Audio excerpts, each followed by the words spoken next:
hello to you from the sports desk. If you've just switched your tally on, let's quickly catch you up. Veteran Andy Birkett and his partner David Evans won stage 2 of the Dusi with a 3-minute lead. Now they tackled the 44 kilometres from Dusi Bridge in Cato Ridge to Inanda Dam. Today, stage 3 starts at Inanda Dam, where our reporter Siphokazi Malinga joins us for a quick chat. Siphokazi, good morning to you.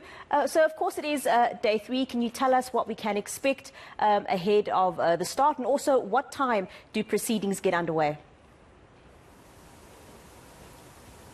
A very good morning to you, Nicole. So proceedings will start for the ladies at 9:35, where we will see Bianca Hall, defending K2 champion, take to the water with her partner, Albie Psalms. And, of course, the men will start at 10:30, where we will see Andy Birkett and his partner, David Evans, taking to the water as well. But to tell us a little bit more about what we can really expect is Graham Daniel, who will just talk to us about what to expect for this day 3. Graham, thank you so much for taking the time to talk to me. So it is day 3. Over the past 2 days, we've seen a really close call between Andy Birkett and Thulani. What can we expect going into day 3?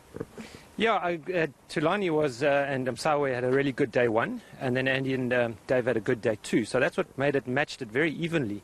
So we are in for a really good battle today. It might favour Dave and Andy a little bit because there's a little bit more paddling. However, you can make a mistake. Those guys are going to be right there and capitalise on that. So it's going to be a good race. But there's also a race for 3rd position. You know, we've got Sponelo and Ngobile in 3rd position. We've got Hank and Matt, his young partner, who's chasing them. And that's going to be interesting too. But, yeah, anything can happen. I mean, Sponelo knows, Andy knows they've made a mistake at Pampaswea and passed and gone through to win the race. So it's about not making mistakes today. They're fit. They're all strong. It's not going to be whether it's fitness. It's going to be who doesn't make mistakes. And, of course, in the ladies, we saw Bianca Hall and Albie Psalms having that 6-minute gap between Christy Mackenzie and Jordan Peak. What can we expect there? Do you think that they're going to clinch this one?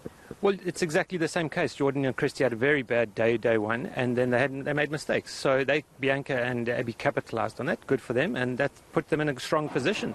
So the pressure is on Christy and Jordy, and they're going to take every risk that they can.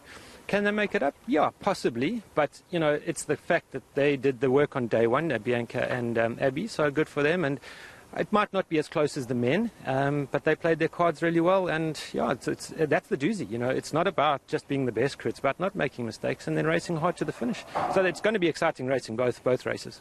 Thank you so much for your time.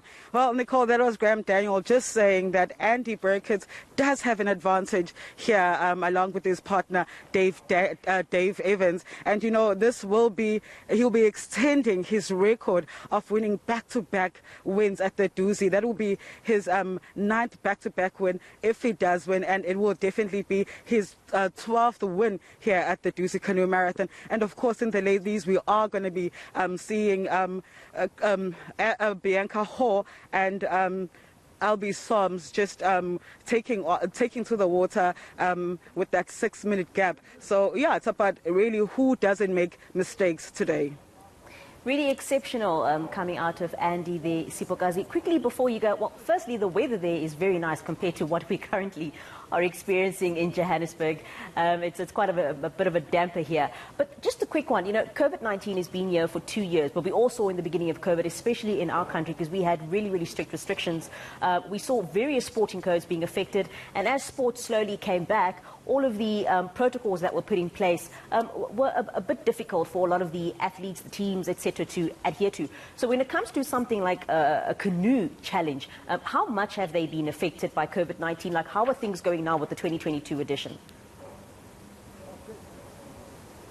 Well, with the 2022 edition, Nicole, really there were no restrictions in this one. And, you know, Dusi hasn't really been affected. They were one of the lucky big events that really weren't affected by COVID. I mean, if you remember in 2019, they started just before the COVID pandemic started in South Africa. And then in 2020, yes, they made a few changes. But this year, no restrictions, no COVID test, no vaccine certificates. All they did was restrict the crowds to 2,000 fans only.